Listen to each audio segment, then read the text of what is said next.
Chose. Il a notamment dit « C'est grâce à moi, Cyril Hanouna, si Louis Boyard a été élu député. » Alors, j'ai été très surpris. Moi, je pensais que Cyril Hanouna vivait dans les beaux quartiers de Boulogne-Billancourt, pas qu'il vivait dans la 3e circonscription du Val-de-Marne. Mais je remercie Cyril Hanouna, si jamais il fait partie des 15 087 personnes, grâce à qui je suis à l'Assemblée nationale aujourd'hui.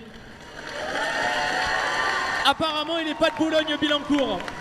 Alors, je l'ai aussi entendu dire, mais oui, mais si c'est moi, Cyril Hanouna, qui ai lancé Louis Boyard. Alors je pensais que mon engagement politique avait commencé à mes 17 ans, quand j'avais bloqué mon lycée pendant 3 à 4 mois à cause de Valérie Pécresse, l'incompétente, qui nous laissait respirer des produits toxiques. Et on a réussi à battre Madame Pécresse. C'est comme ça que j'ai commencé mon engagement politique. Mais le parallèle est intéressant de voir comment est-ce que Cyril Hanouna a lancé sa carrière, puisque, je le rappelle, c'est un fils de Bourges qui a commencé sa carrière télévisuelle en soufflant dans le cul d'un chien.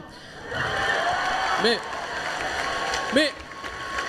admettons, disons-le, si je devais mon élection à une seule personne, c'est pas à Cyril Hanouna. Cette personne, elle est à côté de moi. Elle s'appelle Jean-Luc Mélenchon.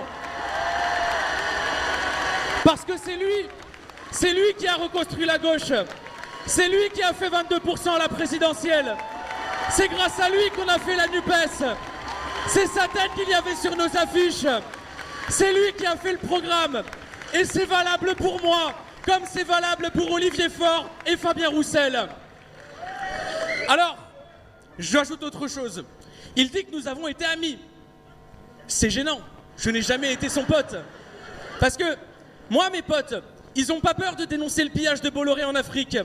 Moi, mes potes, ils ne serrent pas la main de l'extrême droite. Moi, mes potes, ce ne sont pas des hypocrites du show business. Alors,